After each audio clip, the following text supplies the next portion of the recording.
Have you ever thought about how many letters never arrived? How many words died on paper before touching the heart for which they were written? It was winter when a retired mailman, cleaning out the attic of an abandoned post office, found a rusty box, inside hundreds of envelopes yellowed with age, handwritten addresses, shaky writing, stains that could have been coffee or tears, some still sealed, others torn but never read. They were messages of war, of love, of regret, a slice of life frozen in time. One of them began, "If I don't come back, I want you to know it wasn't for lack of trying." This box wasn't just a historical find, it was a graveyard of voices, names of soldiers who perhaps never knew they were loved, fathers who died without reading a son's apology, wives who mourned, unaware that their husbands still had a few more days to breathe. The silence of these letters is deafening, and the question that won't leave my mind is simple and cruel. If these words had arrived, how many destinies would have changed? To understand why those letters remained trapped in time, we must go back to days when the world seemed perpetually on the brink of explosion. Most of them were written during conflicts that marked generations. On a cold October morning, crowded trains carried young men to the battlefront. Many wrote hurriedly, using whatever scraps of paper they could find.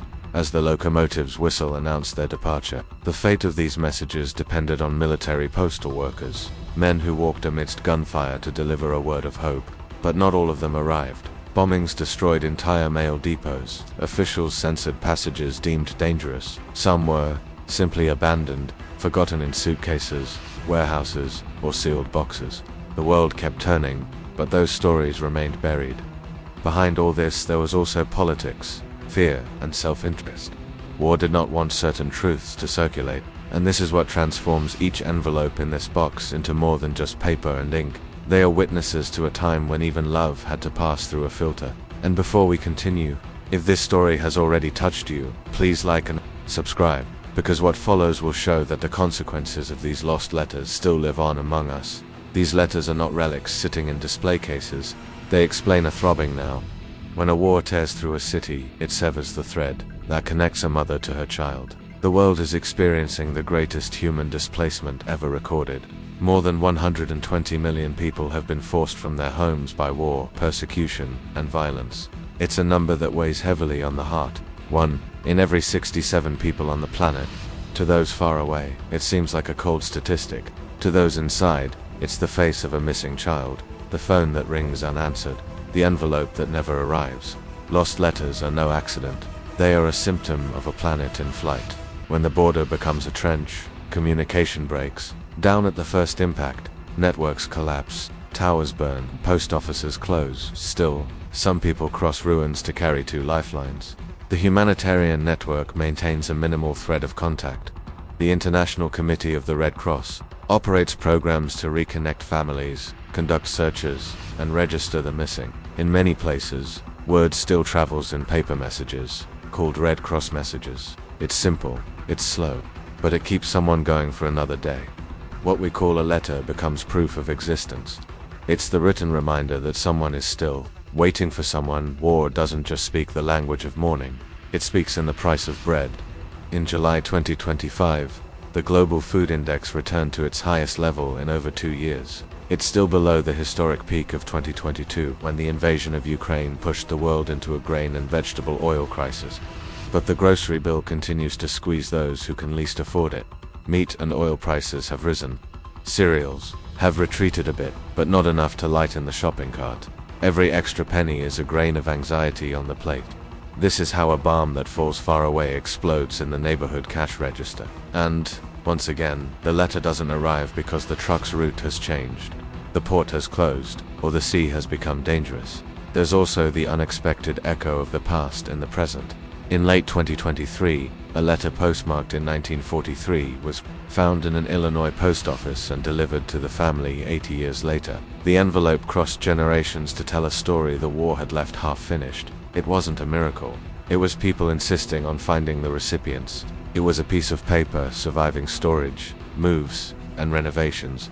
The delayed reading affected an entire family. It brought answers, opened questions, and healed a little. That's what letters do when they manage to reach us. They mend where time has broken, and they show with ancient ink that life always tries to speak to life. And when they don't arrive, they become an archive of oblivion. There's a famous trunk, kept for centuries, full of undelivered letters from the 17th century.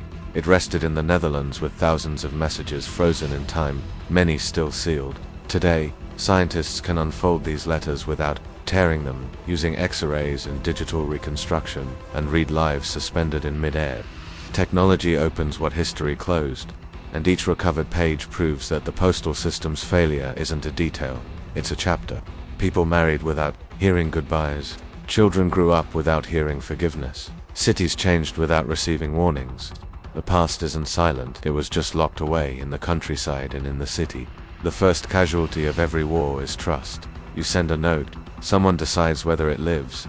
Censorship isn't a myth, it's routine, documented in museums, archives, and manuals. During the Great Wars, millions of letters were opened, marked, and cut. Sections were crossed out to hide positions, morale, and routes. Some never left the state's drawers. Others lost fragments that changed their meaning. That's where manipulation comes in. When a love line becomes a controlled bulletin, what arrives at the home is no longer the person. It's the authorized version of them.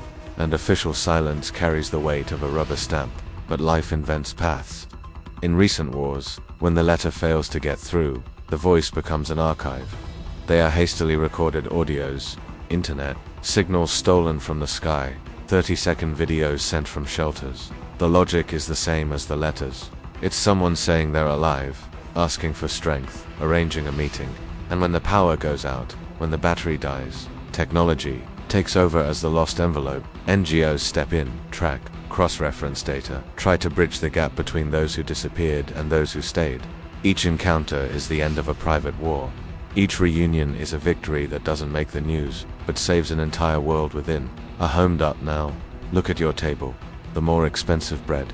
The gasoline that rises and falls like a restless sea. The contract delayed because a ship changed course.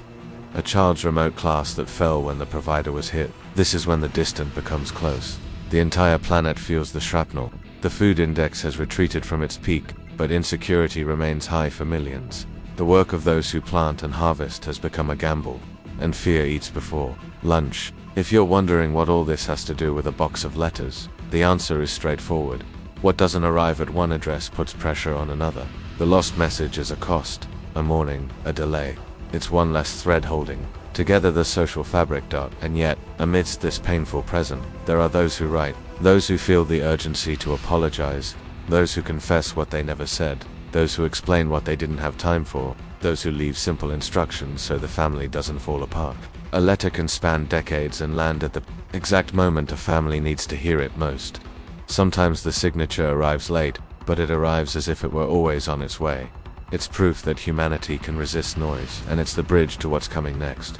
Because, among so many letters that never arrived, there was one that not only arrived, it changed the destiny of an entire family. Tomorrow could be worse. If nothing changes, the silence that held those letters becomes the norm. Imagine a city on alert, antennas fall, the power fails, the post office closes its doors. A father tries to announce he's alive. He fails. The family interprets the void as death. Grief arises from a technical absence. When communication breaks down, fear fills the space. Those who profit from this push the chaos into tomorrow. With no bridge between people, rumors fill the streets. False messages imitate familiar letters. Forged pardons. Planned separations. What was once a bond becomes a test against one's own heart. This is how a local conflict erupts within an ordinary home. The future begins in the small. It begins with the envelope that never arrives. If nothing is done, the planet learns to live without reliable news, and it accepts this. When we accept it, we hand over its fate to those who control the signal. A lost letter becomes a means of power. The ordinary loses its voice. Those who give the orders dictate when the pain begins and when it ends. There are ways to prevent this desert. The first is diplomatic. It's not pretty. It's made of tired tables, bitter concessions, and guarantees no one trusts at first. But without an agreement, war becomes routine. Diplomacy protects postal routes, aid corridors, and secure channels for messages. It doesn't heal the wound, but it staunches the flow of blood. The second path is force. In it, each victory exhibits high interest. Retaliation destroys infrastructure, archives, sorting centers, and data centers. No letter can withstand a prolonged cycle of revenge. The third is the unthinkable. It's letting it rot until the neighbors give up. In this scenario, families learn to live on rumors, children grow into adults without answers. The question is, straightforward, do we really want to bet on this? There is a fourth path. It's the protection of speech. These are pacts that keep letters, calls, and records out of the spotlight. Urgent mail, redundant networks, and verification. Without these, agreements crack and trust die. Experts point to clear risks if words remain a weapon. Prolonged conflicts, cut power, block ports, deplete supplies, and drive up food prices. This fuels revolt and makes peace politically costly. Insecurity becomes currency. Simultaneously, forgery is on the rise. Today, a signature can be copied in seconds. A text can be forged to appear as a confession that never existed. If left unchecked, families are torn apart by letters that were never written. The solution isn't to return to the past. It's to give the message a secure path. A physical seal, a simple digital record, two-way verification, and reading assisted by neutral teams. It's not a luxury. It's a requirement so that love isn't hijacked by those who profit from noise. Without trust, every piece of news becomes a threat. Cities can create contact points in schools, train neighbors to check messages, map isolated seniors, store copies of letters in local safes. Small gestures create a fabric that can withstand the fall. Designing tomorrow isn't fortune-telling. It's looking at trends and asking what we do now.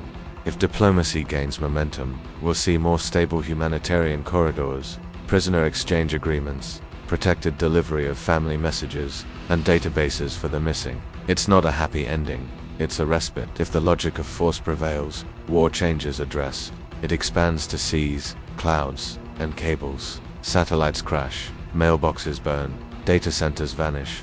Letters no longer disappear by accident, but instead disappear by design.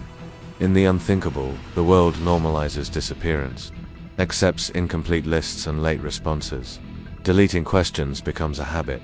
It's less noise, but it's more fear. There's a silent risk. The failure of states due to the erosion of trust. Without trust, taxes don't come in, services stall, elections lose meaning, people migrate, and social media accounts explode.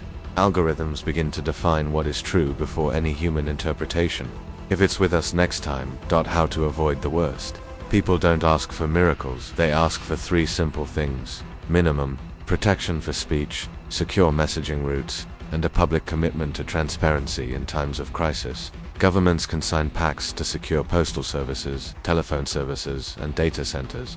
Companies can adopt priority access protocols for family communications. Communities can maintain care networks to locate missing people. Independent organizations can audit losses and deliver accessible reports. If each layer does its part, letters arrive. And when they arrive, they prevent decisions driven by rumors. When they arrive, they save homes. There are inexpensive measures that work. Message kits in shelters. Charging points and radios with fixed schedules. Neighborhood mediators to check identities. Files with copies of documents and letters. One question guides everything. Whoever presses the button sends love or panic. If it's panic, it corrects the flow and reduces the damage. The future demands this care. All of this seems distant until an envelope crosses time and enters your living room. The box found by the retired mailman contained a letter like this. The paper was firm. The ink held. The recipient's name still. Lived in the city. When the family opened it, the whole house stopped. It was a plea for forgiveness written on the last day before a departure. It wasn't long. It said a father acknowledged mistakes, left simple instructions, and promised to fight to return. The letter never arrived because a warehouse was bombed. That week, decades later, it emerged from the shadows and touched those still waiting for meaning. In that instant, all theories fell apart. The past spoke, and the future shifted. The son let go of his resentment. The granddaughter understood the silence. The elderly mother wept as if life were beginning anew. The letter brought peace to those who had no goodbye and a path to those who had been living astray. It was proof of a late life and proof of love in the time available. In the next section, you will hear excerpts and understand why envelopes change destinies. The family opened the envelope in silence. The paper creaked like an old door. The handwriting was firm and tired. It read, "If I don't return, take care of our daughter and don't fight with life because of me. I made a mistake when I chose pride. I apologize for every night I went out and left you talking to yourself. I kept my fear in my pocket so as not to scare anyone. If she ever asks who I was, tell her I tried to be brave and failed many times. The clock in the barracks runs faster than my heart. If there's time, I'll return. If not, I leave here my thanks for everything I didn't know how to thank. Signed, the name she repeated softly as if calling someone back. The letter arrived decades late, yet it arrived alive. It opened windows that were nailed shut from the inside. It gave meaning. 2 quiet photos. It untied knots that time had tightened up in that room. No one discussed strategy, no one spoke of maps or treaties. They spoke of a set table and an empty chair. Of a school report card kept in a shoebox. Of a birthday that ended before the birthday. Greetings because the news knocked on the door without a clear address. It was there that it became clear what war does when it enters a home. It doesn't just destroy walls, it breaks the thread that connects one person to another. The belated letter stitched together what it could. It didn't give back time, it gave back meaning. The granddaughter read it aloud and understood why her grandmother looked at the street every time a car stopped. The eldest son breathed as if returning stones to the ground. The mother held the paper carefully and said he could now sleep. The past had finally spoken, and when the past speaks, the future changes its behavior. What this story leaves for those who watch isn't a trophy, it's a task. How many of our messages are trapped in invisible boxes? How many unwritten apologies? How many truths kept as if they were dangerous when in fact they were the only bridge? Letters that never arrived exist in every home. Sometimes they're unsent notes. Sometimes they're deleted audio recordings. Sometimes they're hugs left for later. The cycle that turns silence into habit begins small. It begins when we accept postponing a word that could heal. The family in that envelope proved otherwise. When a message crosses time and finds the one who needs it, destiny rearranges itself. Wounds don't disappear, but they stop dictating the script of each day. What that letter did for them, others can do for us. So the inescapable question remains, have we learned anything? Or are we just repeating everything over again with faster tools and more distracted hearts? The history of these lost letters is not a museum of longing, it's a manual of urgency. Write while there's still time. Deliver while there's still a bridge. Protect the word when the world tries to kidnap it. Verify before you believe. Help open paths for those seeking news of loved ones. Remember that a message can cost less than a loaf of bread and be worth more than a ransom. In every neighborhood, there's someone waiting for a simple sign. In every war, there's a home that can be saved by a sentence that arrives whole. In every life, there's a forgiveness that needs a clear address. In the end, we return to that rusty box. Amid so many letters that never arrived, there was one that did. It arrived late, and it arrived right. It changed the destiny of an entire family. Not by miracle, by the insistence of those who found it, the stubbornness of those who searched, the courage of those who opened it. The rest is up to us. What letters are we leaving behind today? What our silences are deciding on our behalf? Who needs to hear our voice before another door closes? A documentary ends when the screen fades to black, but the story continues in the hands of those who leave the room. Write, deliver, keep, protect, and when doubt arises, remember the sound of the paper in that family's living room. It was the sound of a life beginning again. This is how you honor those who waited. This is how you break a cycle that has already cost too many people.